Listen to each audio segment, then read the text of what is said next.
UP ATS ने एक बार फिर से आईएसआई के एक सक्रिय मॉड्यूल को ध्वस्त कर दिया है।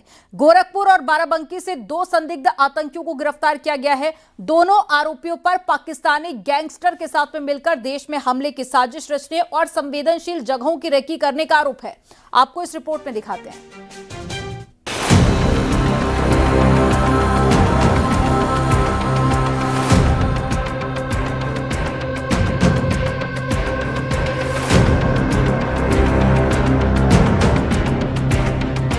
यूपी एटीएस की टीम ने आईएसआई के लिए देश से गद्दारी करने के आरोप में कार्रवाई करते हुए 2 युवकों को दबोचा है।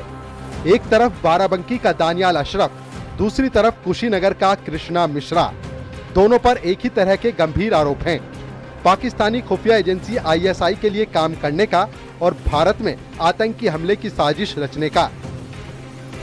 जांच एजेंसियों के मुताबिक दोनों आरोपियों के मोबाइल फोन से चौंकाने वाले सबूत मिले हैं। पाकिस्तानी गैंगस्टर शहजाद भट्टी, आबिद जट और हम्माद के साथ उनके वीडियो कॉल्स, वॉइस नोट्स और ग्रुप कॉल्स के रिकॉर्ड सामने आए हैं। आरोपियों ने यूपी के पुलिस स्टेशनों और अन्य संवेदनशील स्थानों की रेकी की और उनकी लोकेशन पाकिस्तान भेजी। यूपी एटीएस की टीम ने पाकिस्तान आतंकी मॉड्यूल से जुड़े कृष्णा मिश्रा को कुशीनगर के इसी घर से गिरफ्तार किया है। यह वही घर है जहां कृष्णा मिश्रा अपने मां और बाप के साथ रहता था। एटीएस की टीम ने इसकी घर से कृष्णा मिश्रा को गिरफ्तार किया है। कृष्णा मिश्रा पाकिस्तानी गैंगस्टर शहजाद भट्टी सहित कई पाकिस्तानी गैंगस्टर के संपर्क में था, जो उससे तमाम अहम जानकारियां जुटा रहे थे। इतना नहीं, कृष्णा और उसका एक अन्य साथी दनियाल कई स्लीपर सेल बनाने में जुटे थे। कुशीनगर के कृष्णा मिश्रा के घर पर माहौल बेहद गंभीर है। उसकी मां ने बताया कि कृष्णा कुछ पाकिस्तानियों के संपर्क में था। परिवार जब मना करता तो वो बम की धमकी देता था। परिवार उसे पुलिस के हवाले करना चाहता था, लेकिन वो नशा मुक्ति केंद्र में भर्ती था।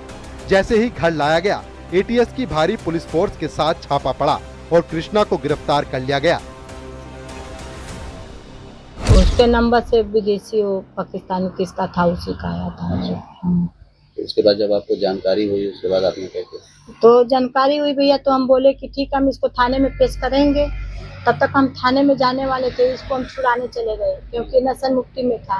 हम सोचे इसको बुला के ला के घर पे, तब हम पुलिस बुलाएंगे। हम वो 29 तारीख को यहाँ पे आया, 30 तारीख को हम लोग घर पे आए। पाली 2 तारीख को हम इसको बुलाने गए थे। इसको बुला के लेकर हम लोग 5 बजे आए। 7 बजे वो टीम आ गया लखनऊ का, उसको उठा के लेके चले गए। वहीं बाराबंकी के कित्तूर गांव में दानियाल अशरफ के घर पर तनाव है। परिवार का आरोप है कि पूछताछ के बहाने बुलाकर उसे उठा लिया गया। एटीएस की कार्रवाई के बाद स्थानीय पुलिस अलर्ट हो गई और पूरे इलाके में घेराबंदी कर दी गई। परिजनों से लगातार पूछताछ जारी है। इनका पकड़ ली, उसके बाद में कहीं की जो है मतलब इनका जो है कोई लड़ाई झगड़ा बाराबंकी में हो रहा है और लड़की का मैटर है। वही लिए चलो प्रधान की हम बात कर लें और वहीं चलो तो हम कहीं में प्रधान नहीं जाता और कहीं नहीं चलो तो 4 बात हुई है। तो फिर अरे हम नजीबा ये चले जाए, आप लोग चले जाओ। उसके बाद में हम गए ना पीछे, लेकिन वहाँ नहीं गए। गुंडा कुछ ठहरे मस्जिद के पास रहे।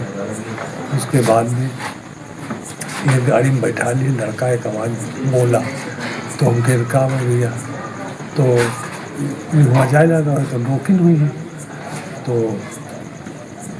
जो है हम वो पहुँच नहीं पाए, तब तक के लेके चले। एटीएस सूत्रों का कहना है कि दोनों आरोपी लंबे वक्त से आईएसआई के संपर्क में थे और भारत में किसी बड़े हमले की तैयारी कर रहे थे। उनकी गिरफ्तारी से एक बड़े खतरे को टाला गया है। फिलहाल एटीएस ने दोनों को कोर्ट में पेश किया, जहां से उन्हें जेल भेज दिया गया। एजेंसी अब इनके साथियों की तलाश में छापेमारी कर रही है। एटीएस की इस कार्रवाई से सुरक्षा एजेंसियां अलर्ट मोड पर हैं। क्या ये मॉड्यूल सिर्फ यूपी तक सीमित है या देश के अन्य हिस्सों में भी इसके लिंक हैं? इस पूरे मामले की जांच की जा रही है। Bureau report, news 18।